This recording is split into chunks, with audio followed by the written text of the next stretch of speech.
ataupun sesi materi nanti. Dan diperbolehkan sangat bagi peserta yang mencatat dan merangkum agar nanti teman-teman kita juga bisa melihat kembali review agenda kita. Dan yang terakhir, kepada peserta sekalian diharap bisa mengikuti kelas dari awal sampai selesai nanti. Itu saja mungkin ya beberapa tata tertib ringan, insya Allah kita bisa saling memahami. Selanjutnya saya berikan sesi kali ini kepada moderator kita, Akh Farid Ardan. Untuk waktu dan tempat dipersilakan.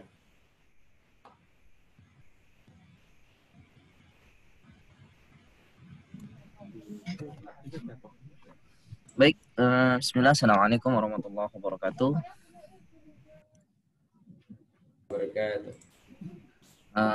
Terima kasih Kang Naim atas kesempatannya. Insyaallah rekan-rekan sahabat dermawan yang dirahmati Allah Subhanahu wa taala, pada kesempatan sore hari ini sudah hadir bersama dengan kita Ustadz Akmal Syafril. Assalamualaikum Ustadz. Waalaikumsalam warahmatullahi wabarakatuh. Dari rumah Ustadz Akmal? Iya, di rumah. Masya Allah. Mudah-mudahan sehat selalu Ustadz. Amin. Ya baik, hari ini kita akan membahas kaitan dengan sejarah, karena narasumber kita hari ini juga adalah salah satu yang sedang menggeluti. Beliau adalah calon doktoral di ilmu sejarah Universitas Indonesia, kemudian juga S2-nya kaitan dengan sejarah pemikiran Islam di UIK, yang juga beliau adalah founder dari Indonesia Tanpa Jil dan juga sekaligus kepala sekolah pemikiran Islam pusat ya. Alhamdulillah, mudah-mudahan sore hari ini kita sama-sama akan coba belajar bersama dengan ini senior saya juga, kemudian juga guru kita semua, kaitan dengan bagaimana Islam ini hadir di Indonesia dan juga peran sertanya. Karena memang kalau kita lihat sahabat dermawan yang dirahmati Allah Subhanahu wa taala, bahwa tidak banyak ya literasi ataupun literatur yang bicara tentang peran para ulama, peran Islam untuk kemudian memerdekakan negara yang kita cintai ini, yaitu negara Indonesia, Negara Kesatuan Republik Indonesia. Baik, tanpa berpanjang kalam langsung saja kita akan persilahkan pada narasumber kita pada sore hari ini, Ustadz Akmal Syafril, untuk bicara kaitan dengan Islam yang juga ini punya peran penting dalam sejarah NKRI. Pada Ustadz Akmal Syafril dipersilahkan. A'udzubillahi minasyaitonirrajim. Bismillahirrahmanirrahim. Assalamualaikum warahmatullahi wabarakatuh. Alhamdulillah. Innal hamdalillah nahmaduhu wa nasta'inuhu wa nastaghfiruh wa na'udzubillahi min syururi anfusina wa min sayyiati a'malina. May yahdihillahu fala mudhillalah wa may yudlil fala hadiyalah. Asyhadu an la ilaha illallah wahdahu la syarikalah wa asyhadu anna Muhammadan abduhu wa rasuluh la nabiyya ba'da. Allahumma shalli wa sallim wa barik ala Muhammad wa ala alihi wa sahbihi wa man tabi'ahum bil ihsani ila yaumiddin. Amma ba'd. Alhamdulillah, segala puji dan syukur kita aturkan kehadirat Allah Subhanahu wa taala atas nikmat yang paling utama, nikmat iman dan Islam, nikmat ukhuwah, nikmat kesehatan dan kesempatan untuk berkumpul dalam kajian kita pada sore hari ini, membahas tema yang saya berikan adalah Islam, konteks sejarah bagi bangsa kita ya. Apa sih maksudnya pembicaraan ini? Jadi ini sebenarnya pembicaraan yang cukup filosofis lah kalau dalam kaitannya dengan sejarah ya. Kita nggak lagi bicara tentang apa sih kontribusi umat Islam. Kalau itu sebenarnya udah jelas sekali ya, udah jelas sekali artinya karena bangsa Indonesia ini mayoritas mutlaknya Islam, Muslim ya. Jadi bukan mayoritas dalam arti 50% plus 1, tapi 80% lebih ya. Nah kan kalau udah mutlak kayak begitu nggak mungkin kita mengatakan oh umat Kristen lebih berjasa daripada umat Muslim, itu nggak masuk akal. Ya kalau udah 80% itu nggak masuk akal gitu ya. Sama kayak misalnya ada tim sepak bola jadi juara gitu, lalu kita bilang dari 11 orang 8 orangnya kita bilang nggak mau lari. Nah kalau nggak mau lari nggak bakal juara gitu ya, nggak mungkin dia sukses gitu ya, nggak mungkin mayoritas mutlak gitu ya. Tapi kalau 50 plus 1 itu masih masuk akal lah ya. Tapi kalau udah 80% bahkan dulu 90% itu sebenarnya nggak masuk akal Ya. Nah ini kajiannya lebih filosofis lagi. Saya ingin mengatakan sebenarnya bahwa kalau Anda bicara soal Indonesia, Anda bicara soal negeri Muslim. Ya. Islam itu sudah menjadi konteks. Ya. Kita nggak bisa melepaskan itu dari konteks.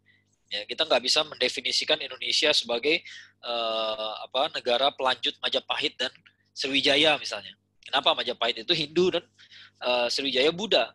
Ya, dia konteksnya udah nggak itu lagi. Ya, nah jadi intinya saya yang berargumen ke arah situ, gitu ya. Nah, sebentar saya akan share screen dulu. Ini ada PowerPoint. Mana ya? Oke.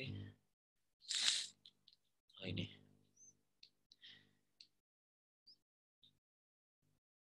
Dah, nampak sini. Iya.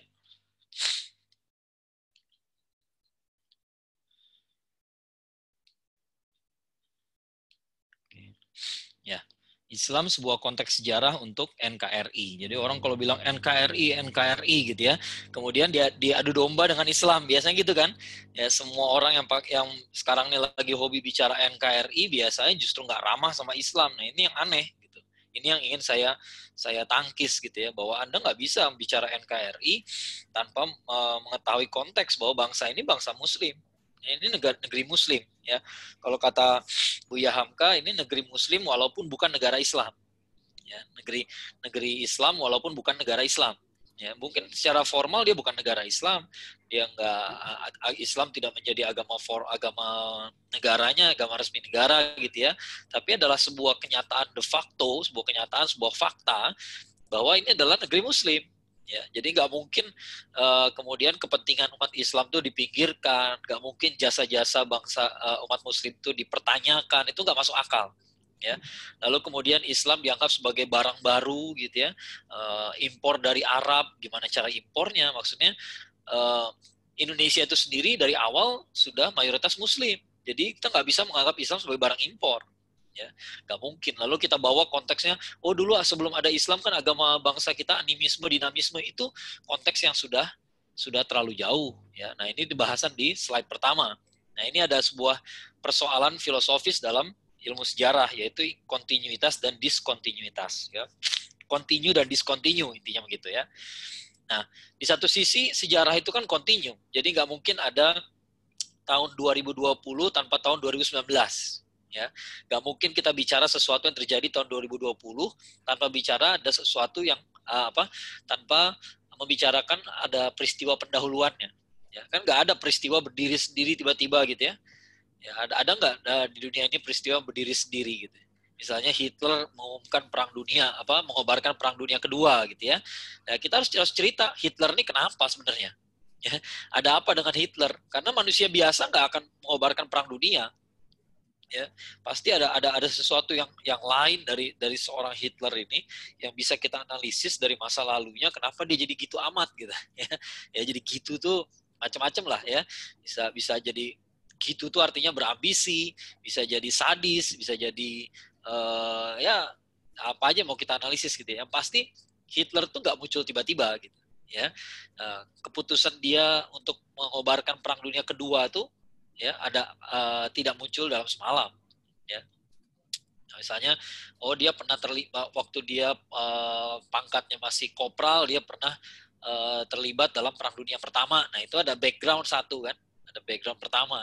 Ada apa pada saat itu, kenapa dia kok orang lain tuh harusnya, kalau orang normal ya harusnya ketika dia mengalami perang dunia pertama harusnya dia kapok gitu ya, nggak usah ada perang dunia lagi deh kalau bisa gitu ya, damai-damai aja lah kita gitu ya. Ternyata justru dari orang yang mengalami perang dunia pertama itulah yang kemudian mengobarkan perang dunia kedua.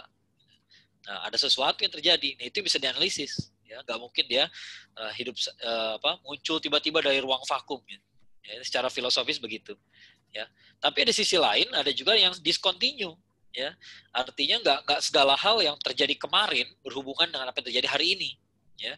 Nah, kita harus memilih-milih. Disitulah salah satunya tugas sejarawan, bahwa ini terjadi karena A, B, C, D, bukan karena E dan F misalnya.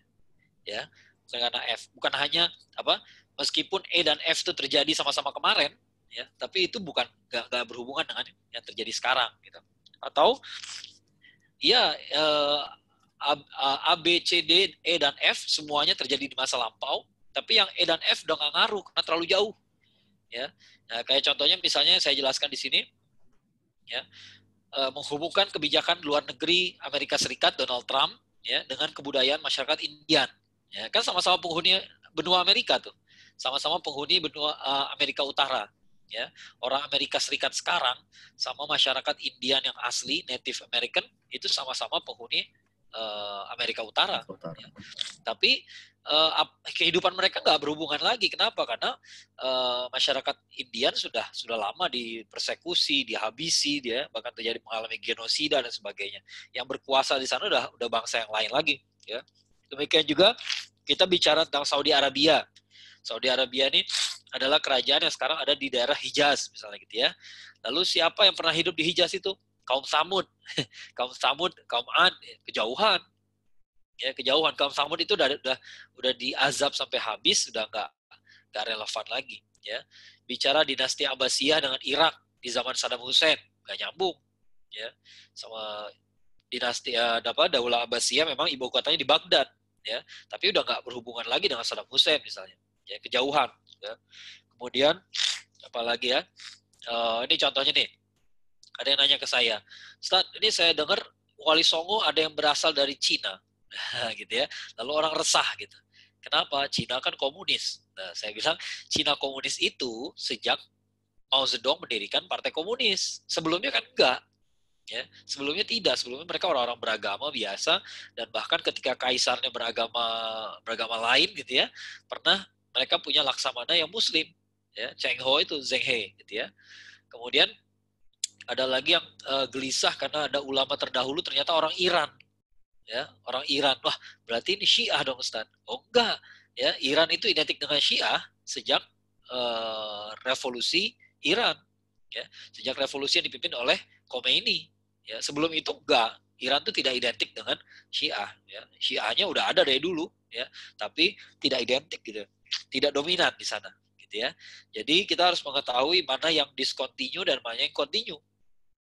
Ya, dan itulah salah satu hal yang bikin sejarah itu seru sebenarnya. Sejarah itu seru karena analisis. Ya, masalahnya dia disajikan di pelajaran sekolah sebagai hafalan. Itu makanya nggak seru. Ya, orang dipaksa menghafal. Ya, dipaksa menghafal. Padahal yang seru itu adalah menganalisisnya. Ya, tahu dari mana terjadinya kayak begini. Tahu dari mana tokoh yang ini berpendapat demikian atau merasa begini dan begitu. Ya, nah itu harus diperdebatkan. Ya, kalau ada buktinya, ya buktinya apa gitu ya. Nah, jadi, nah inilah yang kemudian jadi permasalahan utama di negara kita, karena Indonesia tuh diidentikan dengan Majapahit dan Sriwijaya. Ini peninggalannya Majapahit nih. Ya, kalau kita lihat Indonesia di brosur-brosur yang kelihatan Borobudur, Prambanan, Bali dengan berbagai puranya, ya maka nggak salah kalau ada turis yang mungkin nggak tahu Indonesia sama sekali barangkali gitu ya, dia mengira Indonesia ini negara Hindu dan Buddha. Ya. Nah, dari segi filosofi tadi nggak kena gitu ya. Kenapa? Karena Sriwijaya, Majapahit dan Sriwijaya itu udah discontinue, udah putus sebenarnya, udah nggak ada hubungan dengan kita sekarang. Kenapa bisa nggak dibilang nggak ada hubungannya? Karena sudah Muslim, ya, sudah putus semua. Ya, sehebat-hebatnya Majapahit dan Sriwijaya, ada orang bilang Majapahit itu bisa menyatukan Nusantara loh, bla bla bla bla bla bla. Iya, tapi sehebat-hebatnya dia, ternyata sekarang udah terislamisasi tuh. Ya, sampai Hindu sekarang tersisa tinggal di sekitar Bali aja. Ya, Buddha malah udah nggak udah hampir nggak ada yang asli. Artinya nggak ada yang orang asli Indonesia, malah kebanyakan warga keturunan. Ya, jadi udah selesai gitu. Ya, udah selesai. Mereka sudah bisa dikatakan mereka sudah kalah berkompetisi dengan agama Islam. Ya, sudah habis. Nah, cuman karena kita nggak ngerti sejarah, lalu kemudian generasi sekarang dicekokin dengan sejarah Majapahit, Sriwijaya lagi gitu ya. Ya, makanya saya pernah bilang saya prihatin melihat ada orang yang dianggap sebagai ulama gitu ya, tiba-tiba dia ceramah soal kebesaran Majapahit. Ya, pertama udahlah Majapahit itu dipertanyakan faktanya, benar apa enggak faktanya? Ya, benar enggak dia pernah menguasai Nusantara? Dia pernah mempersatukan Nusantara gitu ya? Ya, karena kalau kita lihat dari hikayat raja-raja Pasai, sejarah Melayu, mereka bukan pemersatu tapi penjajah. Ya. Jadi menjajah kan bukan mempersatukan. Ya, mempersatukan itu harus dari hati. Ya. Kalau orang sakit hati namanya penjajahan. Ya. Dan itu nggak bagus. Nggak ada bedanya sama Belanda berarti. Ya. Belanda juga bisa menjajah bangsa Indonesia. Ya. Nah, para sarjana Barat lah yang senantiasa menekankan bahwa peradaban Hindu dan Buddha lebih mengakar pada masyarakat Nusantara, terutama Jawa. Ya, jadi mereka lah yang sebenarnya ya ini merusak cara kita memahami sejarah. Padahal bangsa Indonesia sudah mayoritasnya sudah Muslim ratusan tahun. Tiba-tiba dikatakan suruh kembali ke nenek moyangnya. Nenek moyangnya mana? Ya Majapahit, Sriwijaya. Nah ini upaya mereka melemahkan Islam sebenarnya. Ya, padahal kita semua tahu itu sudah discontinue, udah nggak berhubungan lagi. Nah ini ada tulisan dari Pak Supomo ya dalam sebuah makalah ya beliau ini sejarawan. Nah beliau mengatakan pandangan yang besar-besarkan Majapahit sebenarnya udah tentang banyak orang ya. Nah kalau kita baca Negara Kertagama karangan Pu Prapanca memang kelihatannya keren, hebat gitu ya. Majapahit itu begini begitu ya, megah luar biasa, kaya raya gitu ya. Tapi babat sejarah itu bukan hanya yang Negara Kertagama, itu istilahnya babat ya. Babat itu penuh teks-teks sejarah dari masa lampau, masa zaman-zaman kerajaan itu namanya babat ya. Babat ini harus diperlakukan agak berbeda. Kenapa? Karena kita nggak tahu pasti kebenarannya. Ya, kenapa nggak tahu pasti kebenarannya? Masalahnya babat itu misalnya kayak Negara Kertagama itu ditulis ditulis dan dibaca oleh kalangan istana. Ya, jadi yang nulisnya tuh penulis istana, sekretaris istana lah gitu ya, sastrawan istana. Nah, kira-kira sastrawan istana bakal bicara mengkritisi rajanya nggak? Nggak mungkin. Ya, jadi kelihatan belum tentu dia 100% jujur, bisa jadi melebih-lebihkan, ya, melebih-lebihkan dalam beberapa hal. Kemudian ada juga babat-babat yang bukan dari kalangan istana ya, tapi nggak bisa dipastikan kebenarannya karena zaman dulu kan nggak ada arsip, ya, nggak ada arsip, nggak bisa di cross check. Ya. Nah oleh karena itu babat-babat inilah yang kita cross check. Ya, kita cross check. Di Negara Kertagama dikatakan Majapahit itu hebat begini begitu ya. Tapi begitu baca hikayat Raja-Raja Pasai ini dari Aceh, Samudra Pasai ya. Kemudian sejarah Melayu ya, dulu ada kerajaan Melayu pusatnya di Riau ya. Dia sampai ke Malaka itu masih termasuk wilayah kerajaan Melayu ya. Kemudian bahkan diperbandingkan dengan babat tanah Jawi. Babat tanah Jawi itu dari Jawa juga kan.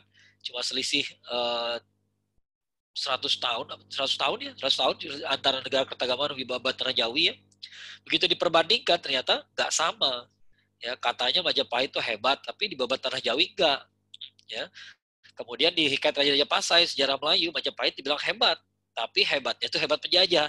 Ya, jadi diakui kehebatannya ya, tapi tidak diakui kebaikannya gitu, kemuliaannya gitu ya, nggak ada kemuliaannya ya, itu hanya glorifikasi saja. Nah kalau menurut Pak Supomo kayaknya glorifikasi Majapahit itu dulu dibuat untuk mewujudkan persatuan ya, ini dari kalangan bangsa Indonesianya ya. Kalau dari kalangan bangsa Barat tujuannya untuk melemahkan Islam, tapi kemudian ada di antara bapak-bapak bangsa kita yang kemudian mengglorifikasi Majapahit. Tujuannya apa? Mempersatukan supaya kita punya sejarah bersama. Siapa pelaku utamanya? Pak Yamin, Pak Muhammad Yamin. Beliau yang orang paling besar-besarkan Majapahit. Ya. Lucunya beliau orang Minang. Ya. Sementara Bung Karno sendiri yang punya darah Jawa gitu ya, berkomentar bahwa Majapahit itu ya, kalau Majapahit itu nggak ada bedanya dengan kolonialisme yang lain. Ya, artinya sama-sama penjajah juga gitu ya. Ya. Nah, ketika persatuan, nah kalau kata Pak Supomo, kalau persatuannya udah terwujud, maka mitos-mitos ini nggak perlu lagi. Mitos Majapahit Raya, udah saatnya kita memandang jujur maksudnya gitu. Ya, udah saatnya kita bicara jujur lah. Ya, Majapahit it's not that great. Ya, nggak sehebat itu, nggak seluas itu, nggak sebesar itu kekuasaannya. Ya, dan nyatanya dia runtuh juga kan. Nyatanya dia runtuh juga. Artinya apa? Artinya ya dia sama seperti bangsa atau negara yang lain atau kerajaan yang lain. Ada masa-masa keemasannya, ada masa-masa kejatuhannya.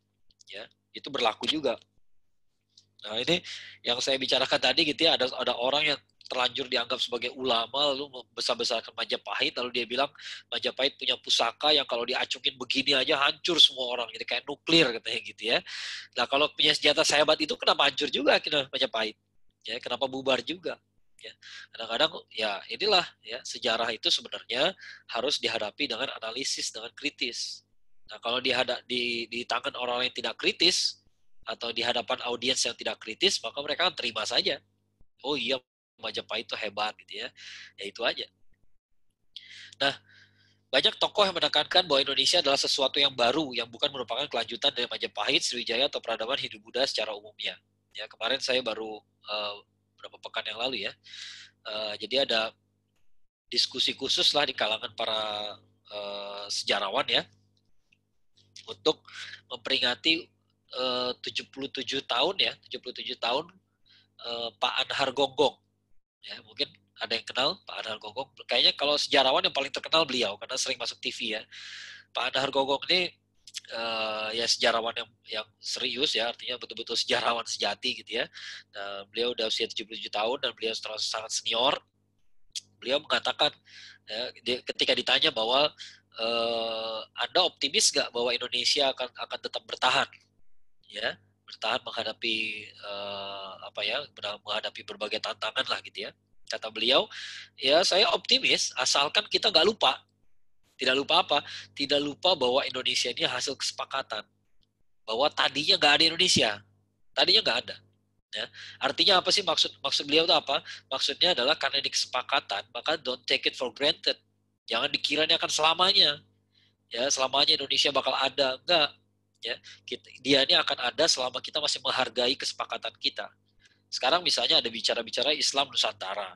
Ya, kenyataannya gimana? Kenyataannya ditolak di Sumatera. Ya, tidak dibicarakan di Kalimantan. Nggak ada yang membicarakan di Sulawesi. Maka apa layak disebut Nusantara? Ya, itu kan klaim-klaim yang seperti itu merusak kesepakatan. Seolah-olah Nusantara cuma mereka doang. Ya, yang lain bukan Nusantara, jangan nggak usah diajak ngomong. Ya. Nah, yang kayak begitu yang merusak persatuan karena tidak menghargai teman-teman sesama yang membuat kesepakatan. Ya, ini bangsa berdiri karena kesepakatan kita bersama. Nah, kalau kita lupa sama kenyataan itu, lalu kita merasa ini negara kita sendiri gitu ya, negara nenek gua sendiri gitu ya, yang lain cuma ngekos gitu ya. Nah, itu yang rusak. Ya. Tiba-tiba sekarang namanya Nusantara tuh ya diklaim sama mereka sendiri. Ya. Diklaim sama terutama orang-orang yang di Pulau Jawa, ya, mereka mengklaim diri sendiri. Ya, inilah budaya Nusantara, kebaya bukan hijab. Ya, lah orang di Sumatera udah dari dulu berhijab. Ya, apakah Sumatera bukan Nusantara? Ya, nah itu nggak fair. Ya, nah kayak gitu yang akhirnya apalagi yang diganggu selalu mayoritas. Nah ini kan konyol. Ini kenyataan yang lucu di Indonesia. Mayoritas mutlaknya Muslim, tapi Muslim dulu yang diganggu. Ya, yang dipertanyakan ya keindonesiaannya gitu ya. Nah inilah sebabnya kenapa saya perlu membuat kajian-kajian seperti ini. Ini ada Pak MC Reclefs ya, Pak Reclefs, beliau sejarawan yang banyak meneliti soal Indonesia. Beliau orang Amerika dan Australia, dan baru wafat ya belum lama ini. Ya. Nah beliau menarik ada bukunya History of Modern Indonesia, ya. History of Modern Indonesia. Ya, jadi sejarah Indonesia modern, ya kurang lebihnya begitu. Ya, dari awal dari kata pengantarnya saja, prakatanya, beliau sudah menegaskan bahwa yang disebut Indonesia itu, ya walaupun Indonesia itu secara formal diproklamasikan 1945 gitu ya. Nah, inilah sejarah gitu ya. Inilah sejarah. Indonesia diproklamasikan 1945. Jadi secara resmi Indonesia itu secara de jure ada 17 Agustus 1945 ya. Diakui Belanda kapan? Nanti tahun 50. Tahun 50 ya. Tahun 49 setelah konferensi Meja Bundar gitu ya. Jadi ini beda-beda semua nih. Diakui Belanda tahun 49 ya. Proklamasinya tahun 45. Tapi nama Indonesia sudah muncul di Sumpah Pemuda tahun 28. Nah, 17 tahun sebelumnya. Nah, kalau Reclefs mengatakan, walaupun belum ada nama Indonesia sebelumnya, ya nama Indonesia orang nggak membicarakan istilah Indonesia ya. Mereka menyebutnya Hindia Belanda gitu ya, dan sebagainya gitu ya, atau Nusantara mereka menyebutnya gitu ya. Tapi yang namanya Indonesia itu ada setelah Islamisasi Indonesia. Ya, setelah Islamisasi Nusantara. Ya, artinya sebelum ada Islam di situ dia nggak disebut, dia nggak bisa dijadikan intinya Recluse itu mengatakan bahwa sejarah sebelum itu adalah discontinue. Ya, sebelum itu udah nggak relevan lagi. Ya, Majapahit Sriwijaya itu nggak relevan. Yang relevan itu ketika bahas Indonesia adalah ketika Islamisasi Nusantara, yaitu sekitar tahun 1300-an. Ya, kenapa? Kata Recluse, karena setelah Islamisasi Nusantara, maka Indonesia mulai menjadi unit sejarah yang padu. Ya,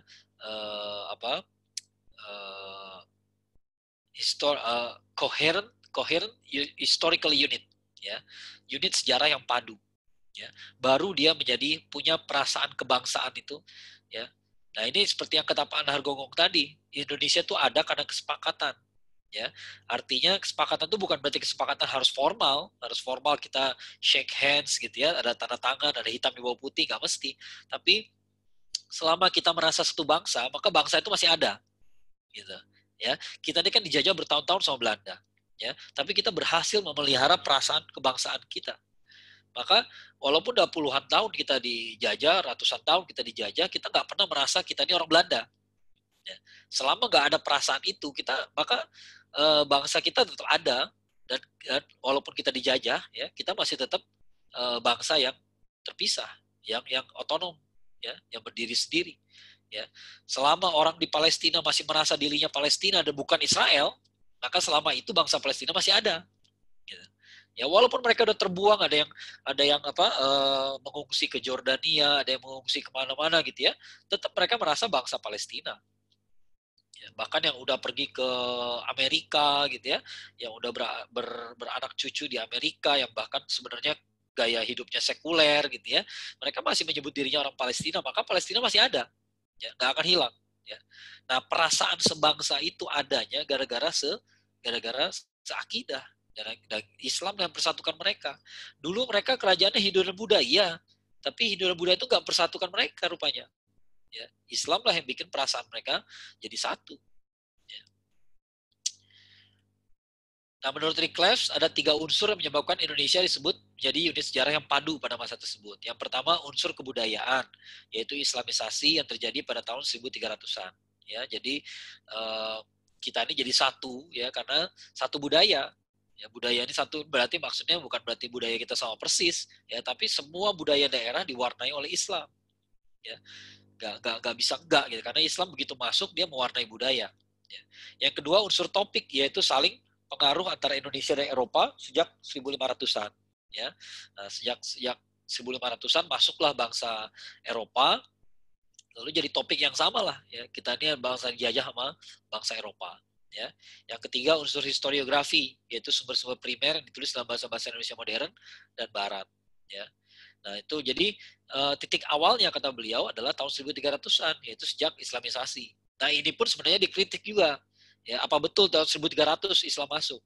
Ya, karena orang Barat mengatakan 1300 itu Islam masuk itu karena menemukan sebuah, ini kita belajar menganalisis dengan kritis ya. Kata orang Barat, mereka menemukan batu nisan dari seorang raja yang hurufnya huruf Arab. Nah berarti dia udah Islam. Ya, ini raja Islam. Ya, raja Islam yang ada di Pulau Sumatera itu paling tua tahun 1300-an. Ya, lalu dia bilang, nah berarti 1300-an lah Islam masuk ke Nusantara. Benar apa enggak tuh analisisnya? Kalau kata Prof. Tatiana Denisova itu enggak benar. Kenapa? Karena 1300-an itu adalah tahun ketika ada kerajaan Islam atau ada raja yang Islam. Ya, apakah Islam begitu masuk langsung jadi kerajaan? Kan enggak. Ya, ada prosesnya. Ya, mereka masuk lewat dari pedagang dulu, masuk pada rakyat jelata dulu, gitu ya. Terjadi asimilasi yang butuh waktu bisa ratusan tahun, ya, nggak masuk langsung jadi raja gitu ya, nggak begitu, ya. Oleh karena itu ketika dikatakan ada raja tahun 1300-an sudah beragama Islam, maka bisa jadi Islamnya masuk berabad-abad sebelumnya, sudah lama sekali, ya. Dan itu memang sudah terkonfirm dalam sejarah bahwa ketika Majapahit berkuasa sekalipun di daerah Majapahit itu ada beberapa kampung yang Islam. Ya, itu kampung-kampung yang tadinya adalah para pendatang, ya, para pendatang itu kan pedagang-pedagang misalnya dari Arab gitu ya, ketika mereka berdagang di Pulau Jawa mereka punya kampung sendiri, ya. Jadi mereka nggak tiap kali datang nyari penginapan gitu ya, mereka udah punya kampung sendiri. Ya, bolak-balik mereka ke negerinya, pulang kampung gitu ya. Begitu pulang ya, begitu ke Pulau Jawa mereka punya kampungnya sendiri. Ya. Dari dulu udah begitu. Ya. Jadi di zaman Majapahit pun Islam udah ada, masyarakat Islam tuh udah ada. Ya. Jadi lama sekali Islam tuh masuk jauh sebelum 1300-an. Ya. Nah, sebagai bukti bahwa Islam itu konteks dari Indonesia, jadi kalau bicara Indonesia itu Anda harus bicara masyarakat Muslim. Ya, buktinya apa? Ya, ini contoh buktinya orangnya. Ya, ini orang yang sangat terkenal, Christian Snuggronya. Ya, Snuggronya ini adalah orang yang diperintahkan oleh Belanda untuk menganalisis Islam. Kenapa Islam dianalisis? Ya, karena masyarakat Nusantara itu Islam. Ya. Nah, ini kata Pak Akip Sumanto, ya, seorang sejarawan juga, ketika Belanda datang ke Nusantara, mereka berhadapan dengan kenyataan bahwa sebagian besar penduduk di wilayah itu sudah beragama Islam. Jadi Belanda datang itu Majapahit udah lewat, ya, udah nggak ada gitu ya. Mereka datang itu udah bukan Singosari lagi, ya udah nggak ada lagi. Tapi begitu mereka datang, masyarakat udah Muslim. Nah, karena kurangnya pengetahuan terhadap Islam, awalnya Belanda nggak berani mencampuri urusan agama Islam. Makanya dipanggillah Snuggronya. Ya. Jadi Belanda tuh takut kalau berurusan sama Islam karena orang Indonesia biasanya sensitif kalau urusan agama. Ya, kalau agamanya dicampuri ngamuk mereka. Ya. Tapi di sisi lain kan Belanda ingin mengendalikan kita. Jadi ingin tahu gimana caranya. Maka diundanglah seorang ahli namanya Snuggronya. Ya. Nah, menurut Hari J. Benda, ya ada orang lain lagi, sejarawan lain lagi, beliau mengatakan Belanda menyikapi Islam di Nusantara dengan kombinasi antara rasa takut dan harapan berlebihan. Satu sisi mereka takut, ya, takutnya kaum Islam fanatik dalam tanda kutip ya akan marah gitu ya. Di sisi lain Belanda yakin betul bahwa Islam ini gak bakal bertahan dari kristenisasi. Ya, jadi mereka yakin banget dalam waktu singkat Indonesia akan terkristenisasi dengan habis. Gitu ya. Nyatanya enggak, ya, tidak terjadi. Nah, Snuggronya datang bawa terobosan baru dengan rekomendasinya. Ya, ada banyak rekomendasinya, saya yakin udah banyak yang bahas ya. Nah, tapi di antara rekomendasinya adalah beliau mengatakan, Snuggronya mengatakan Belanda tuh harus netral terhadap agama dalam pengertiannya sebagai agama murni. Jadi gak usah ikut campur urusan agamanya. Ya, tapi alasannya kenapa? Supaya umat Islam gak berontak, satu, dan kedua karena Hugronya juga yakin bahwa Islam tuh gak bakal bertahan dengan kemajuan. Jadi dengan kemajuan zaman, lama-lama Islam ini hilang juga. Gitu. Itu keyakinan dia. Ya. Nah, yang dia yakin, yang diwaspadai oleh beliau adalah pan-Islamisme, keinginan umat Islam untuk mendirikan sebuah pemerintahan baru atau sebuah khilafah gitu ya. Itu adalah suatu hal yang harus dikhawatirkan oleh pemerintah Belanda. Ya, itu menurut Snuggronya. Ya, tapi analisis ini kemudian dikritisi. Ya, jadi ceritanya begini, Hugronya itu khawatir sekali umat Islam di Indonesia akan berafiliasi atau akan mendirikan atau akan berafiliasi dengan khilafah di Turki. Dia khawatir sekali dengan hal itu. Ya, nah, oleh karena itu harus diputus hubungannya. Ya, nggak boleh mereka berhubungan dengan kekhilafahan di Turki, gitu ya. Tapi kemudian ini Snuggronya kemudian mengatakan begini. Jadi supaya mereka nggak berafiliasi kepada orang-orang Turki Utsmani, maka caranya adalah orang Belanda harus mendidik mereka. Jadi bikinlah sekolah buat orang pribumi. Nanti mereka dididik, lalu mereka akan berafiliasi kepada orang Belanda. Ya, walaupun mereka tetap Islam, tapi dia akan berpihak pada orang Belanda. Nah dalam bayangan Snuggronya begitu.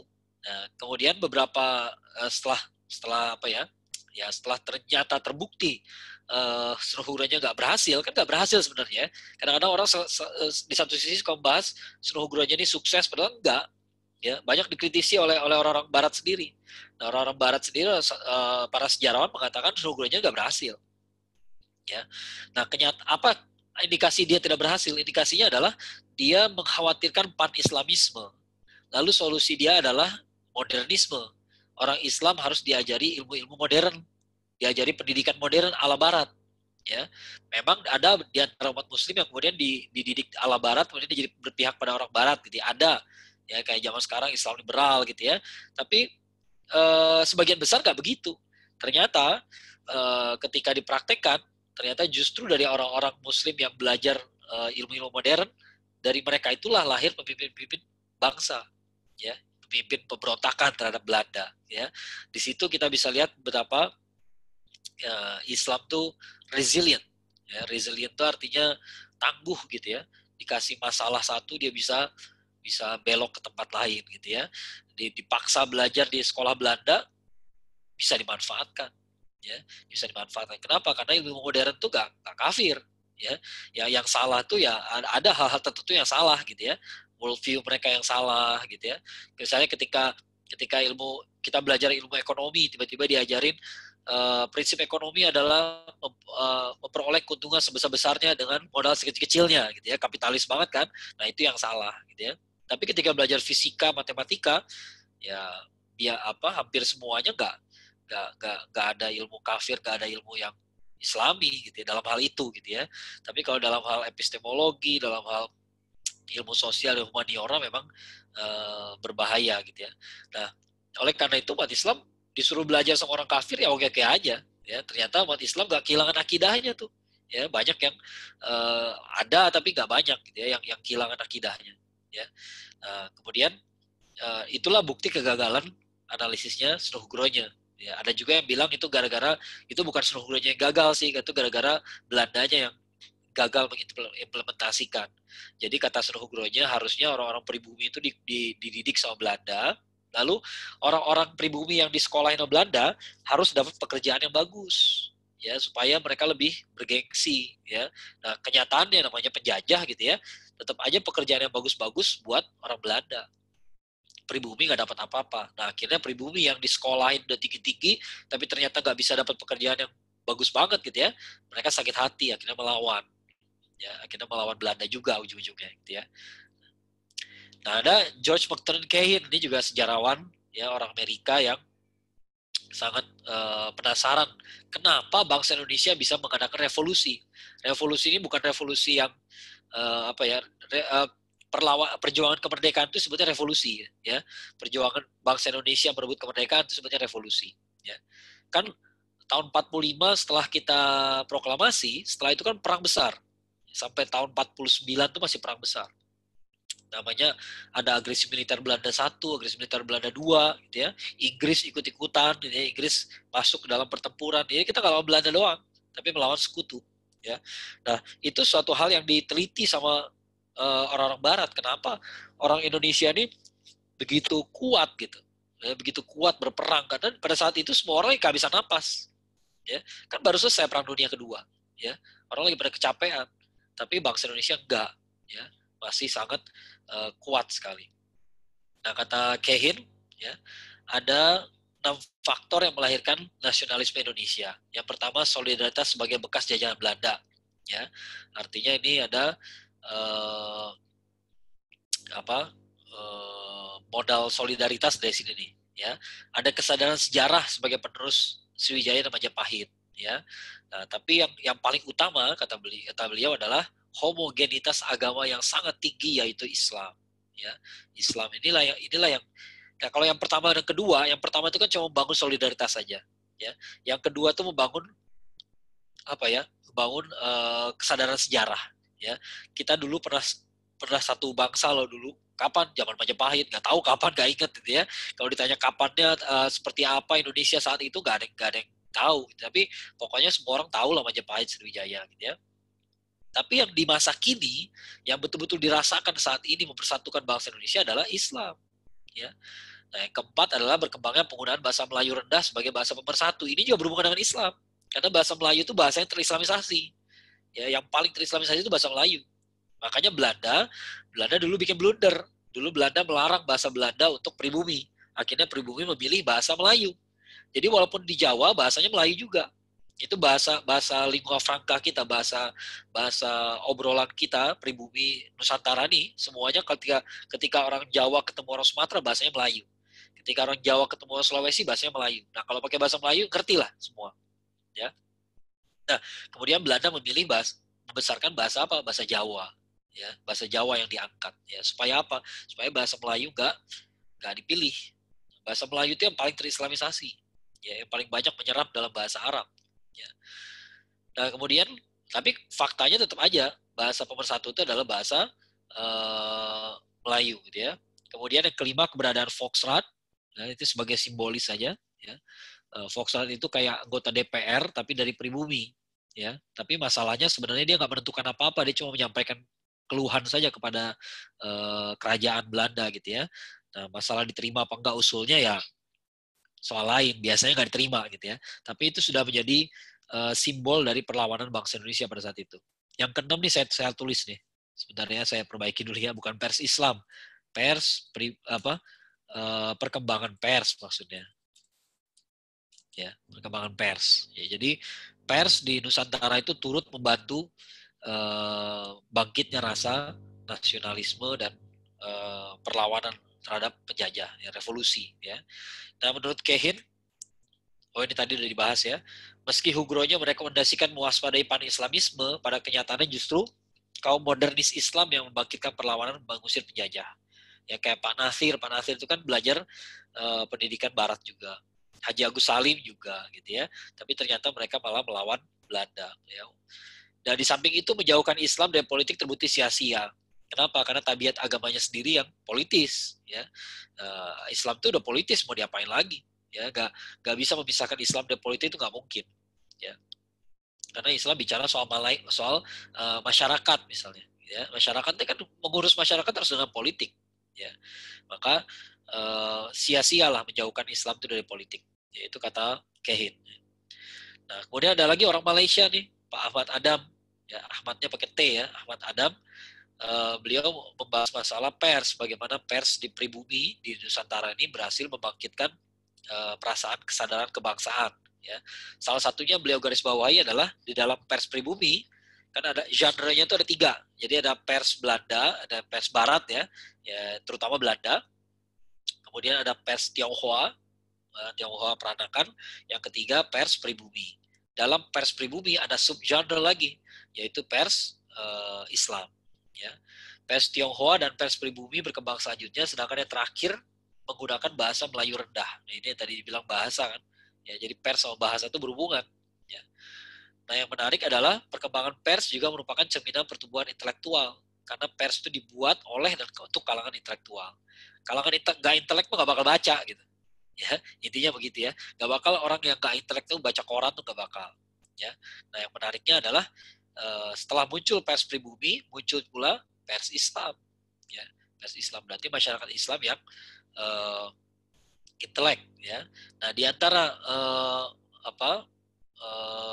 pelopor dari pers Islam itu adalah di jaringan Sumatera Tawalib, ya dimotori adalah Haji Abdullah Ahmad dan Haji Rasul di Sumatera Barat. Ya. Sedangkan Sarekat Islam juga menjadi organisasi Islam mempelopori penggunaan pers secara masif. Ya.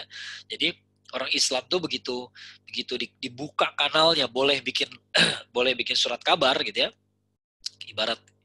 ibaratnya sungai gitu ya, dia langsung bocor gitu, langsung mereka berjuang lewat pers gitu ya.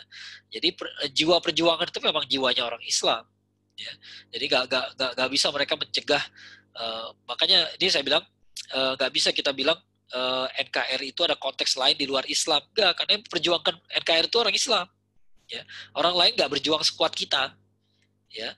Mohon maaf kita nggak mengatakan orang Katolik, Protestan, Hindu dan Buddha tidak berkontribusi. Ya, tapi menyatakan bahwa kontribusi mereka sama sebanding dengan kita itu doesn't make any sense, ya nggak masuk akal. Ya, semua orang tahu, semua orang yang pernah berusaha menjajah Indonesia, mereka tahu bahwa yang paling berat itu adalah perlawanan dari bangsa Indonesia, dari umat Muslim, bukan dari yang lain. Ya, bukan umat yang lain. Mereka nggak pernah membicarakan perlawanan umat Hindu, ya umat Buddha, ya umat Kristen nggak. Kan ada pahlawan orang Kristen, iya ada, ya, tapi tidak menakutkan. 1-2 adalah gitu, ya. Tapi buat mereka nggak melihat itu sebagai bahaya dari sebuah agama. Agama yang nggak berbahaya oleh para penjajah hanya Islam. Ya. Jadi dari semua segi kita bisa menemukan kontribusi Islam. Ya. Nah, dalam sejarah kita menemukan sejumlah peradaban yang pernah tumbuh di Nusantara. Tapi sejarah juga yang mengajarkan kepada kita bahwa peradaban Islam adalah konteks yang paling tepat untuk menjelaskan negara kesatuan Republik Indonesia.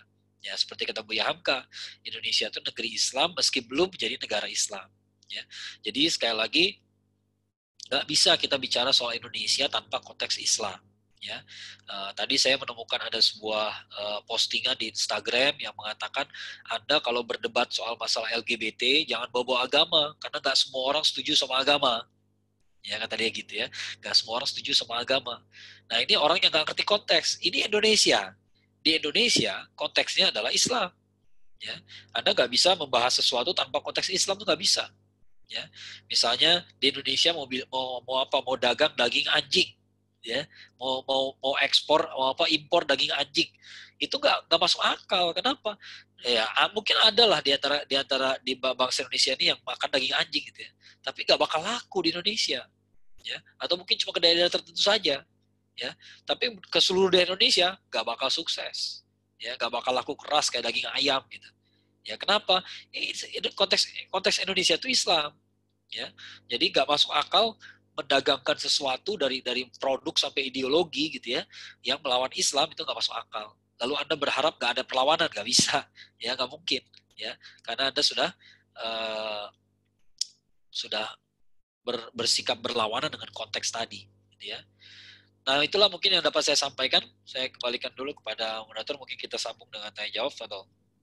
Ya baik, jazakallah khairan Ustaz Akmal atas pemaparannya kaitan dengan sejarah kontekstual bangsa kita yaitu Islam.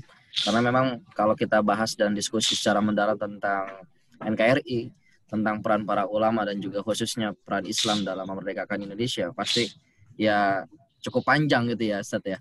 Artinya bisa jadi berhari-hari, berbulan-bulan untuk lebih dalam. Bahkan ada satu literatur mengatakan bahwa Islam sudah masuk ke Indonesia itu dari tahun 400-an di zamannya Muawiyah dan seterusnya. Yang ini cukup menarik ya. Mungkin nanti dari beberapa peserta juga ada yang akan ditanyakan kaitan dengan pembahasan kita sore hari ini. Mungkin langsung saja pada peserta bisa yang mau bertanya mungkin bisa ada tangan ataupun bisa langsung ke chat ya. Seperti itu. Sebelum ada pertanyaan dari peserta, mungkin tadi Ustaz, ada satu literatur yang mengatakan bahwa ternyata bukan sebelum tahun 1300-an itu, di tahun 400-an bahkan sampai 600-an itu Islam juga sudah mulai masuk di Indonesia. Seperti apa Ustaz? Iya, jadi pertanyaannya adalah Islam itu masuk. Ini pertanyaannya masuk apa bagaimana? Itu suatu hal yang harus diperjelas gitu ya. Jadi orang Barat itu mengatakan masuk ya ketika mereka menganalisis kapan kerajaan Islam muncul ya. Kerajaan Islam sama masuk itu beda gitu ya. Kalau masuk dari dulu dari zaman Majapahit pun ya pedagang Arab itu udah ada. Jadi ketika Arab terislamisasi tahun 600, bukan tahun 400 ya, tahun 600-an. Karena kan Islam ini kan tahun 600-an Masehi. Hampir abad ke-7 gitu ya. Ketika Arab terislamisasi, maka pedagang yang datang dari Arab ya ada pedagang Islam. Ya. Jadi pada saat itu udah masuk Islam, tapi belum menjadi mendominasi, ya, belum menjadi kerajaan Islam, ya, tapi kampung-kampung Islam wajar karena pedagang zaman dulu ya begitu. Orang kan berdagang dulu nggak berangkat sekarang pulang minggu depan, enggak, ya. Kadang-kadang dia berbulan-bulan di sini kan. Ya, karena dia berbulan-bulan di sini baru pulang lagi ke sana gitu ya. Nah, maka selama berbulan-bulan ya mereka punya rumah permanen di sini. Ya, punya kampung permanen. Nanti begitu mereka pulang ada pedagang lain datang tinggal di situ lagi ya, di bangsanya gitu ya. Makanya kita punya ada daerah-daerah yang disebut kampung Arab kayak begitu kan. Ya, asalnya dari situ ya. Jadi kalau Islam masuk Nusantara saya bisa masuk akal kalau Islam tuh masuk ke Nusantara di zaman sahabat itu masuk akal sekali ya, tapi belum dominasi ya. Nah cuman ada kemarin juga soal sejarah ini juga ya saya peringatkan ya teman-teman ya, kita juga harus elegan, jangan gerasa gerusu semua cerita yang bagus lalu kita terima sebagai kenyataan gitu ya. Kemarin banyak ada broadcastan misalnya mengatakan ada sahabat Nabi pernah ke Indonesia, si ini pernah ke Cirebon, si itu pernah ke Gresik. Nggak ada gitu ya, nggak ada. Setelah diteliti, saya nanya langsung ke dua guru kami lah yang lebih jago lagi gitu ya sejarahnya gitu ya, Ustaz Asep Sobari sama Ustaz Salim Filah gitu ya. Beliau meneliti ini sahabat ini wafatnya tahun sekian, dibilang datang ke Indonesia tahun sekian, nggak masuk akal ya. Jadi tahun sekian dia udah wafat gitu ya.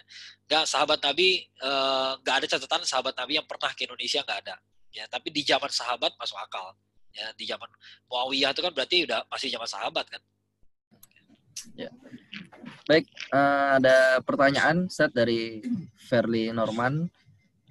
Beliau mengatakan, saya membaca sejarah Zending di Sumatera Utara, yaitu justru Singamaraja ditumpas oleh pasukan kolonial karena permintaan bantuan oleh para Zending seperti Nomensen. Bagaimana menurut Ustaz? Kok Nomensen malah dilulukan, malah di nama sebuah universitas di Medan, padahal memerangi Singamaraja? Ya inilah sejarah. Masalahnya yang mengelulukan tuh tahu nggak sejarahnya? Saya terus terang nggak begitu mendalami ya soal sejarah Singamangaraja ya. Jadi saya walam bisawab soal ini ya.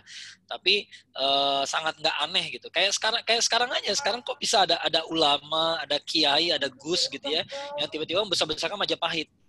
Sebesar-besarnya Majapahit itu Hindu. Wajar nggak orang Islam membesar-besarkan orang Hindu? Ya, sebagus-bagusnya orang Hindu itu penyembah berhala gitu. Ya nggak bisa kita besar-besarkan itu, bertentangan dengan akidah kita, nggak masuk akal gitu. Ya nggak masuk akal. Kayak orang Mesir sekarang udah Islam semua, udah Islam gitu kan ya. Wajar nggak mereka membesar-besarkan yang bikin piramid?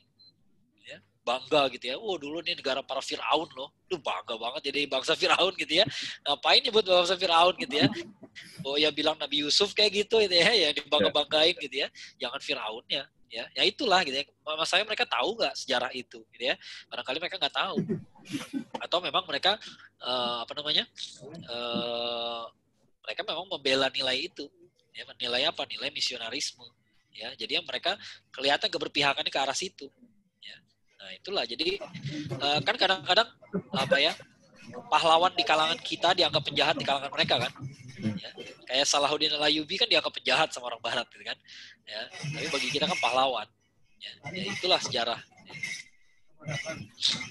Ya baik, selanjutnya tadi ada yang sudah acung tangan, Pak Muhammad Arzul Saputra.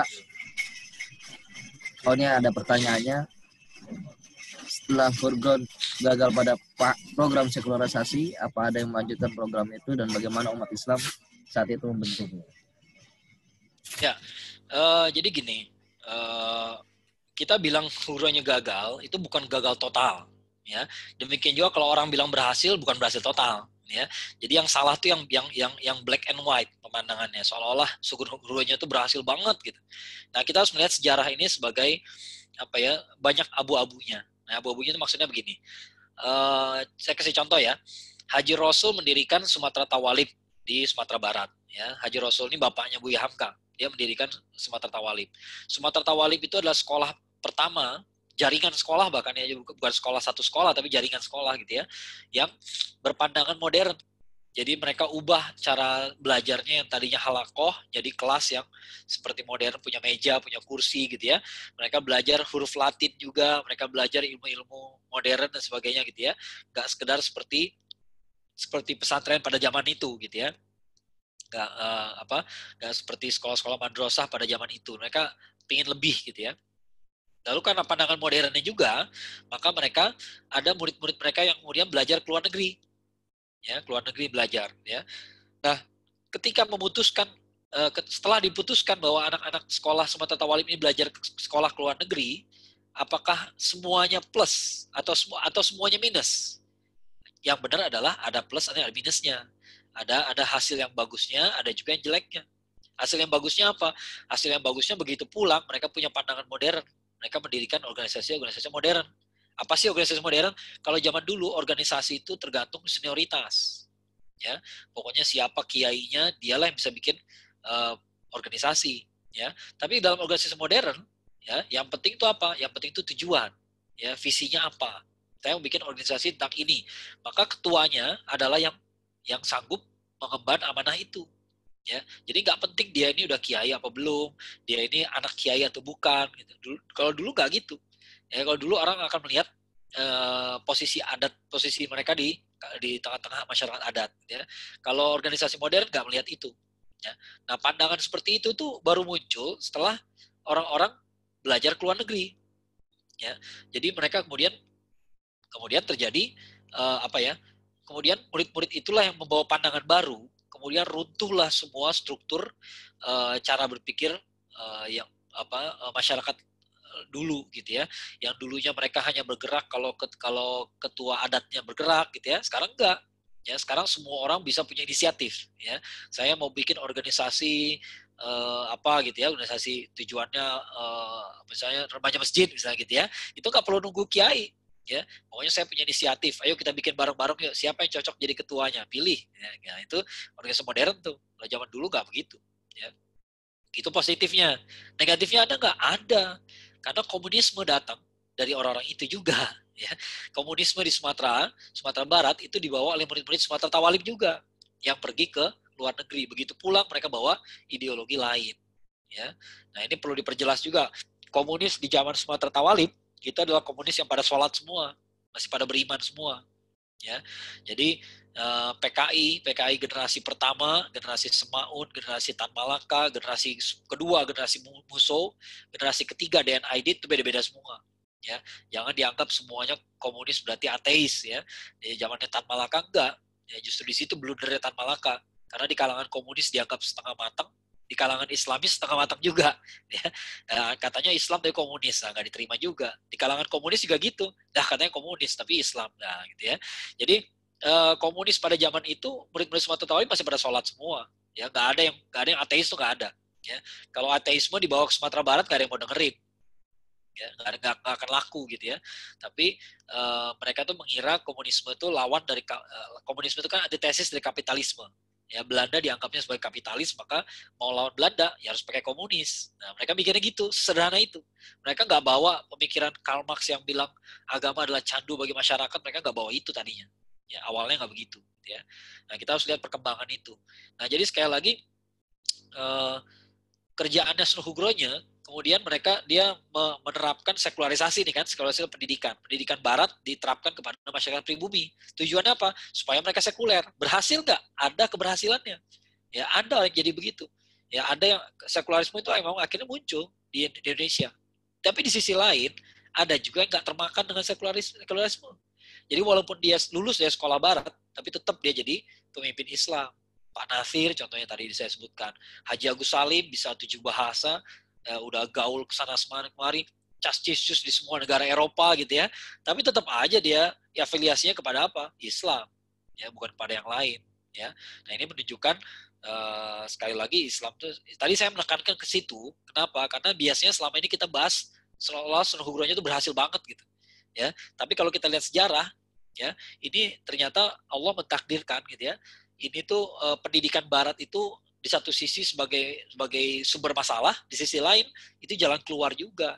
Karena dengan cara itu bangsa Indonesia bisa mengejar ketinggalan, ya, dari orang-orang yang tidak terbawa kepada sekularisasi gitu ya. Tetap dia punya ideologi yang kuat, ya, dia keberpihakan yang kuat terhadap Islam gitu ya. Nah, bagaimana umat Islam saat itu membendungnya? Nggak bisa. Ya, kenapa nggak bisa? Karena modal kita beda gitu ya. Penjajah ini jauh lebih kaya. Ya, dia bikin sekolah banyak sekali. Ya, nah itulah sebabnya peranan orang-orang Muslim yang belajar di sekolah Barat tapi tidak tergadaikan akidahnya itu peranannya besar sekali. Ya, karena mereka hebat sekali gitu ya, bisa menjaga akidah mereka. Ya, walaupun mereka nggak bisa belajar di pendidikan Islam, tapi mereka tetap punya ikatan yang kuat terhadap Islam. Ya. Nah sekarang kita melihat masalah juga. Sekarang kita melihat masalah akibat sekularisasi juga kan. Artinya masih bisa dihubungkan dengan kerjaannya Hugronya dulu. Ya.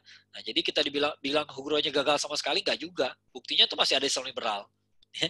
Buktinya di kawasan perguruan tinggi Islam masih ada tuh yang orang-orang sekuler gitu ya. Belajar perguruan tinggi Islam malah jadi sekuler. Ya, jadi Islam ini menjadi jil segala macam gitu ya. Ada keberhasilan Hugronya. Tapi justru dengan belajar sejarah ini harusnya kita mengerti bahwa gak mesti loh belajar di Barat itu jadi begitu. Ya, ada contohnya siapa? Syekh Al-Azomi. Al-Azomi itu sekolah di Barat ya, bersama dididik oleh para orientalis, tapi dia bikin disertasi yang membantah para orientalis. Ya, hebat ya. Ada Ustaz Syamsuddin Arif, ya guru kami di INSIS ya. Beliau kuliah di Jerman. Ustaz Hamid Fahmi Zarkashi ya dari Gotor ya. Beliau kuliah di Inggris ya. Tapi apakah tergadai akidahnya? Enggak. Ya, enggak. Nah, sebenarnya kita bisa begitu.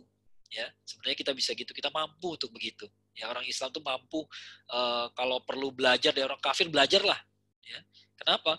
Karena ilmu tuh toh ilmu yang mereka dapat juga paling hasil rampasan dari kita juga. Ya dulu Eropa kan zaman kegelapan, ketika Eropa masih kegelapan nih ada foto Mas Naim nih fotonya gambarnya gambar Cordoba tuh ya. Dulu ketika Eropa zaman kegelapan, seluruh Eropa belajar di situ, di Cordoba. Ya, di Cordoba. Jadi ilmu tuh nggak semuanya apa ya?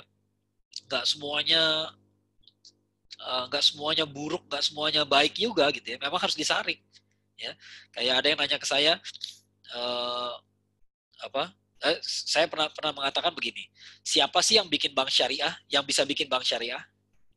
Pasti yang pernah kerja di bank konvensional. Ya, kenapa? Karena kenyataan di zaman sekarang kita ketinggalan sama Barat, jadi kita perlu belajar dari Barat. Ya, dari bank konvensional yang nggak boleh diambil apanya? Ribanya yang nggak boleh diambil. Tapi manajemen perusahaannya boleh nggak? Boleh banget. Ya, teknologi informasinya boleh diambil nggak? Sikat, ambil semua ilmu dari mereka. Dan yang soal kayak begitu-begitu itu boleh diambil, ya, boleh diambil. Nah, harusnya sekarang nih generasi muda kita diajarin hal seperti itu, bahwa kita nih nggak perlu melepaskan keislaman kita loh, ya. Bisa kita ambil ilmu dari orang kafir sekalipun boleh, ya, tapi harus disaring, ya, jangan semuanya, ya. Belajar di Amerika Serikat pulang petatang petenteng. Belajar apa di Amerika Serikat? Saya belajar hak asasi manusia, toleransi. Ya elah, Belanda sekarang Amerika sekarang lagi ribut masalah apa? Rasisme kan? Ya, ternyata Amerika sampai sekarang belum ngerti juga toleransi, ya. Jadi yang belajar toleransi ke sana ya konyol aja jadinya, ya. Kalau mau belajar ke sana tuh belajar kedokteran, boleh, belajar engineering silakan, nggak masalah, ya. Belajar makna hidup, toleransi, agama Islam ya konyol aja. Menurut saya konyol gitu belajar kayak begitu dari mereka gitu ya. Nah itulah. Mungkin ini pertanyaan terakhir Ustaz Akmal dari Mbak Aisyah. Saya orang pendidikan dan saya pelajari bahwa sejarah Islam dalam Indonesia itu sama sekali tidak disinggungkan. Mungkin disinggungkan tapi hanya sebagian kecil. Lalu bagaimana cara kita sebagai penggerak pendidikan untuk meluruskan sejarah ini? Karena bahkan ketika ditanya anak-anak sekolah sekarang hanya tahu bahwa Islam masuk Indonesia berdasarkan teori Gujarat saja. Nah, itu, Bang. Itu ironinya ya. Teori Gujarat itu teori yang lemah banget. Tahu dari mana? Nih sekali lagi sejarah itu masalah logika. Ya, kita harus kritis sama teori gitu ya. Sekarang ada teori Gujarat, ya. Itu teori yang valid, boleh-boleh aja orang berteori. Tapi kita juga boleh menolak, ya. Sekarang kenapa alasannya kita harus menolak teori Gujarat? Gujarat itu di India ya. Gimana sih cara kita mengatakan enggak, Islam enggak masuk dari Gujarat kok? Gimana cara kita ngebantah? Simpel aja, ya. Apa yang miripnya Islam Indonesia sama Islam India? Ya, kenapa Indonesia ini mazhabnya Syafi'i, padahal India Hanafi? Kalau emang Islam masuk dari sono, harusnya kita nggak Syafi'i. Satu-satunya kesamaan Islam Indonesia sama India apa? Kubah masjidnya. Kubah masjidnya itu betul begini. Makanya kalau lihat Taj Mahal tuh, itu kubahnya India tuh. Stylenya kubah India. Sama nggak sama kubah Turki ya? Turki Utsmani nggak sama kan? Ya. Masjid itu bentuknya punya ciri khas sendiri ya. Kalau Turki misalnya, Turki itu punya tiangnya ramping-ramping semua. Ya, ramping, ya, tinggi sekali kan? Itu Turki itu. Kalau Maroko tuh menaranya tuh kotak. Ya, kotak dan simetris dari bawah gitu ya, kemudian 3 tingkat ke atas. Nah, itu stylenya Maroko tuh, ya. Karena Maroko yang mengislamisasi Spanyol, ya, maka Spanyol pun begitu. Ya, lihat aja tuh ada menara di Cordoba tuh. Itu gambarnya Mas Naim tuh ya. Ada menaranya tuh. Itu tadinya sekarang kan jadi menara katedral. Ya, setelah jadi katedral ditambahin bentuk lancipnya tuh. Tadinya nggak ada. Tadinya tuh menara tuh begitu aja kotaknya. Persis seperti di Maroko, ya. Nah, kita harus bisa mengkritisi itu, ya. Tahu dari mana datang dari Gujarat. Terus kemudian dibawa oleh pedagang, yakin dari pedagang. Ya, pedagang mau ngawini perempuan-perempuan pribumi. Emang iya orang pribumi mau ngasih aja anak perempuan mereka gitu ya? Ya, itu terlalu mensimplifikasi. Yang benar adalah terjadi dakwah yang sangat kuat. Ya, makanya ternyata ada kalangan banyak di Indonesia tumbuh masyarakat kalangan habaib. Ya, kalangan habaib itu ya mereka datang ke situ ya karena dakwah. Ya, jadi harus bisa dibedakan mana dai yang berdagang, ya. Karena kan orang membayangkannya pedagang yang berdakwah gitu. Ya, coba lihat di komplek rumah kita, kan ada tukang nasi goreng, tukang sayur gitu ya. Pertanyaan saya adalah seberapa besar sih agama di komplek kita ini terpengaruh sama para pedagang? kecil sekali, hampir nggak ada pengaruhnya gitu ya. Ya, ini bukan mengecilkan mereka, tapi hampir nggak ada pengaruhnya kan, kenyataannya begitu. Ya, jadi mungkin yang dianalisis sama orang Barat itu adalah, oh memang dai-nya pedagang, dan memang biasa dari dulu begitu. Ya, dai itu harus punya penghasilan, supaya nggak cari penghasilan dari dakwah. Ya, gawat kalau dakwah jadi jadi apa? Jadi sumber penghasilan, tiba-tiba punya tarif, tiba-tiba begini, tiba begitu, nggak bagus kan? Ya, jadi dai punya bisnis dari dulu udah biasa. Ya, Nabi kita juga pedagang, ya nggak ada yang aneh gitu ya. Nah tiba-tiba orang Belanda bilang oleh dibawa oleh pedagang. Ya. Dari mana? Dari Gujarat. Biar nggak nyambung aja, biar nggak nyambung kita antara kita. Nah ingat tadi Sunan Nugroho-nya tuh punya misi besar, melepaskan kita nih dari Turki Utsmani. Ya, Turki Utsmani dan dari Hijaz, ya itu tugas mereka. Jadi mungkin teori Gujarat juga lahir dari situ, ya dari ideologi itu. Jangan sampai orang Indonesia mengidentifikasi dirinya sebagai penerus dari dakwah Islam di Hijaz atau di Turki Utsmani gitu ya. Mereka nggak mau itu, ya karena itu dibikin teori yang sangat aneh sebenarnya. Ya sekali lagi anehnya apa? Gampang anehnya. Kalau Islam di Indonesia datang dari India, kenapa mazhabnya jauh berbeda? Ya, mazhab India tuh jelas-jelas Hanafi semua. Kalau teman-teman pergi ke Singapura ya, sholat di masjidnya orang-orang masyarakat India, pasti akan kaget gitu, karena beda semua, beda banget sama kita gitu. Cara sholatnya beda gitu. Kenapa? Mazhabnya beda. Karena mereka mazhabnya seragam. Ya, di sana nggak ada mazhab. Bisa sama kayak di Indonesia, bisa dibilang nggak ada di Indonesia ini mazhab Hanafi, nggak ada. Bisa dibilang nggak ada mazhab Malik nggak ada. Ya, adanya Syafi'i semua. Ya, atau yang tidak bermazhab gitu ya. Tapi di dia ya bisa dibilang Hanafi semua. Ya. Nah dari situ aja udah ketahuan. Nah sekarang gimana cara kita sebagai pendidik ya? Emang agak susah kalau bukan spesialis di bidang sejarah gitu ya. Kalau guru-guru sejarah mereka yang harus meluruskan. Ya. Kalau kita yang bukan guru sejarah, barangkali dimulai dari kita belajar sejarah dulu, ya. Kemudian kita belajar kritis. Ya, kritisnya kayak tadi aja lah, ya kayak tadi pertama di awal-awal tadi. Mungkin nggak, logis nggak kalau umat Islam dipertanyakan nasionalismenya, ya sementara kita mayoritas mutlak di sini 80%, 90%. Ya kalau 90% nggak berjuang, kira-kira merdeka nggak? Kalau yang 10% nggak berjuang, tetap aja bisa merdeka kita. Ya kalau mereka nggak mau berjuang, bisa aja kita merdeka, tetap bisa, karena 90%-nya berjuang. Tapi nggak make sense kalau 90% itu tidak berjuang. Ya, make sense nggak Islam dianggap sebagai produk Arab yang pendatang baru, ya pendatang baru. Sementara Indonesia diproklamasikan tahun 1945, dan ketika 45 diproklamasikan, bahkan ketika Belanda tahun 1500 datang ke Indonesia, ketika Belanda 1500 datang ke Indonesia, itu Nusantara udah Islam, ya. Nah jadi logis nggak kalau Islam dibilang produk dari produk asing gitu? Enggak lah, ini kampung halaman kita, bos. Ini kampung halaman kita, bukan kampung halaman orang lain. Seperti kata Haji Agus Salim, janganlah kita di kampung kita sendiri jadi penumpang. Ya, kita ini bukan tamu di Indonesia. Ya, kita ini pemilik sah bangsa Indonesia, gitu ya. Bukan berarti kita meniadakan yang lain. Ya, bukan berarti kita ngusir yang lain yang tidak seagama dengan kita, enggak. Mereka juga penduduk sini juga kok. Ya. Tapi kalau yang mayoritas dianggap remeh, dianggap kecil gitu ya, itu sangat tidak masuk akal. Ya, itu nggak logis sama sekali. Ya, dari mana kita dapat logikanya gitu ya. Ya. Kemerdekaan Indonesia jauh dari peran Islam, itu kan nggak masuk akal sama sekali itu ya. Ini pertanyaannya ya. Ya, kok bisa generasi sekarang tuh nggak tahu gitu. Nah itu yang itulah seperti saya bilang, sebenarnya sejarah itu serunya itu adalah ketika kita ngumpulin data, kemudian kita menganalisis data. Nah, ketika menganalisis, kita memperdebatkan, ini data ini valid apa enggak? Logis enggak penjelasan kayak begini? Nah, serunya itu di situ. Jadi sejarah itu sebenarnya pakai logika. Karena kalau kita bicara logika, yang kepikiran kan matematika ya. Padahal sejarah juga perlu. Ya. Nah, kemudian masalahnya ketika disajikan ke murid-murid di sekolah, jadinya hafalan. Udah jadi cerita, pokoknya lu hafalin aja lah gitu ya, hafalin aja Sumpah Pemuda tuh terjadi tanggal segini, tahun segini, hasilnya begini, ya nggak dibahas, nggak ada analisis kayak kenapa Sumpah Pemudanya udah menyebut Indonesia tahun 1928, padahal Indonesia tuh baru ada 17 tahun kemudian. Apa analisis kita dari situ? Nah ini kan lebih seru gitu ya. Akhirnya orang mengatakan, oh artinya apa pelajarannya?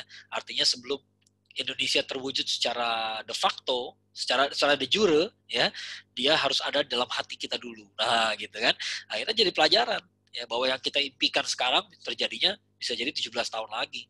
Ya. Tapi harus diimpikan dulu, kalau nggak diimpikan nggak jadi. Nah, yang kayak begitu kan lebih membekas pelajaran sejarahnya kalau dikasih analisis begitu, gitu ya. Tapi kalau disuruh ngapalin doang, kayaknya bosen. Saya juga termasuk bosen dulu waktu sekolah. Ya. Padahal kalau kita belajar ininya seru juga.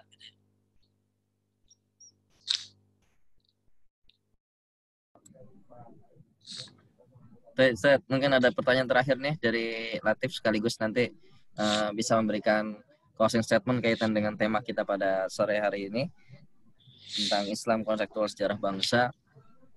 Apakah Indonesia diislamisasi dari orang Arab saja atau ada pendatang lain yang membawa atau mengislamisasikan Indonesia? Ya, kalau kita meyakini bahwa dari kalau tadi kita udah bilang ya, dari zaman Majapahit aja udah ada masyarakat Muslim, ya. Orang Islam tuh nggak mungkin nggak berdakwah, ya. Bahkan dia nggak sengaja pun dia berdakwah, dia nggak sengaja pun dia syiar. Contohnya apa? Dia azan, ya. Berapa banyak orang masuk Islam nggak dengerin azan? Banyak loh, ya. Jadi ketika orang sudah bikin kampung Islam, lalu ada musola kecil, langgar kecil, masjid kecil, walaupun yang sholat cuma 30 orang gitu misalnya gitu ya, lalu ada azan, itu udah syiar. Udah ada syiar di situ. Ketika orang keluar rumah muslimah berhijab, itu udah syiar. Orang ngelihat, ya.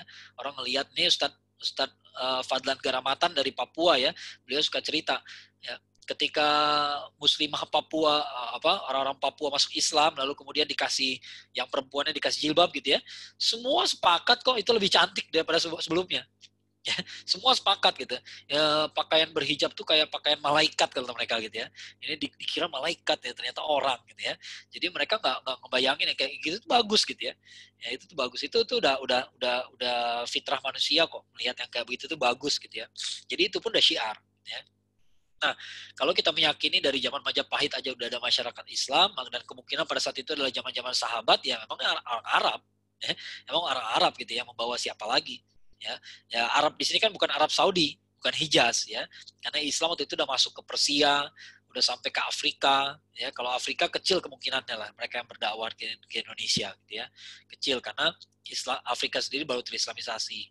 Kalau Andalusia kejauhan, ya, Spanyol kejauhan banget. Kalau dari dulu orang Spanyol mau datang ke Indonesia, mereka harus menyusuri Afrika dulu, muter jauh banget lah itu. Ya, tapi kalau dari Arab, dari Yaman, nah makanya orang keturunan Arab di Indonesia biasanya dari Yaman ya. Yaman dari Hadramaut itu paling gampang. Kenapa? Karena dia di ujung. Udah di ujung, udah langsung masuk ke Samudra Hindia. Nyusuri pantai sampai ke India, sampai ke Indonesia. Udah beres gitu ya. Tapi kalau berangkatnya dari Mesir gitu kejauhan. Mesir sih masih mending ya. Mesir kan masih ada jalur yang Laut Merahnya. Tapi kalau dia dari Maroko gitu kejauhan banget.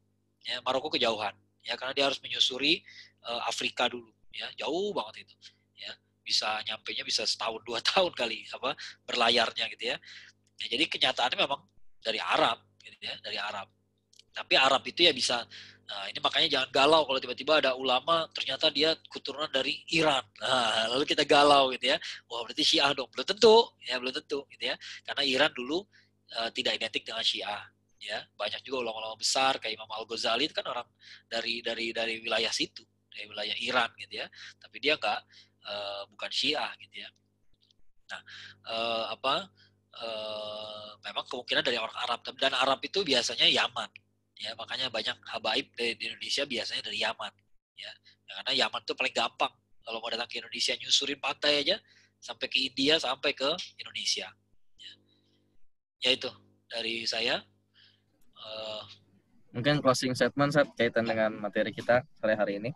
Ya, closing statementnya sederhana aja. Saya mengingatkan kepada teman-teman semua, mungkin teman-teman bisa membantu saya menyampaikan ini ke orang lain gitu ya. Kita bukan menyampaikan materi yang tadi gitu ya, tenang aja ya. Kalau lupa nggak apa-apa. Yang penting sekarang kita udah mampu berpikir logis, berpikir kritis gitu ya. Ya, kita nggak perlu tahu teorinya Reclus, Kehin, Hugronya segala macam. Kita cukup dengan pertanyaan simpel aja. Kalau kalau umat Muslim tidak berjuang, kira-kira Indonesia merdeka apa enggak? Sementara umat Muslim itu mayoritas mutlak.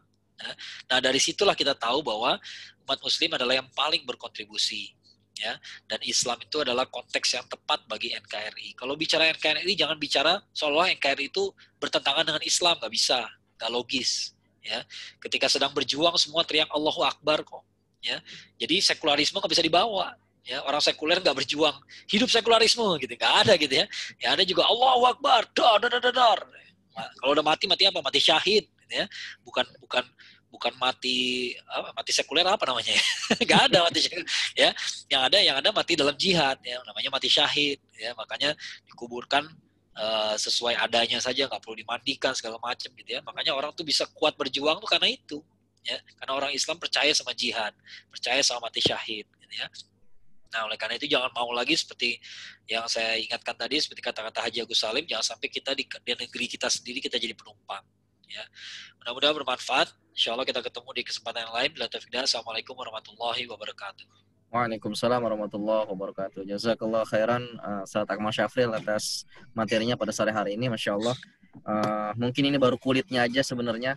Artinya kalau kita mau mendalami lebih jauh diskusi maupun analisis kaitan dengan sejarah Indonesia dan yang dikaitkan dengan Islam, pastinya masih begitu banyak literasi-literasi yang bisa kita baca dan juga bisa diskusi dengan banyak teman-teman kita ataupun banyak para pakar yang memang sebenarnya lebih tahu dalam kaitan dengan sejarah-sejarah negeri kita. Baik, mungkin itu saja. Sekali lagi jazakumullah khairan katsiran kepada para peserta, para sahabat dermawan pada sore hari ini. Saya sebagai moderator mohon maaf atas kesalahan yang sampaikan, yang benar datang dari Allah Subhanahu wa taala. Saya kembalikan ke MC kita, Mas Muhammad Naim. Assalamualaikum warahmatullahi wabarakatuh. Waalaikumsalam warahmatullahi wabarakatuh. Jazakumullah khairan katsir. Semuanya Ustaz Akmal Syafril, jazakumullah khair Ustaz. Kita saja mungkin agenda kita tadi sudah saya record. Insyaallah nanti akan kita publikasi juga ke YouTube Global Islamic Philanthropy Education Center. Mari sama-sama kita tutup dengan membaca hamdalah. Alhamdulillahirabbil alamin. Saya mohon bersalah kata atau kekurangan. Assalamualaikum warahmatullahi wabarakatuh. Waalaikumsalam warahmatullahi wabarakatuh.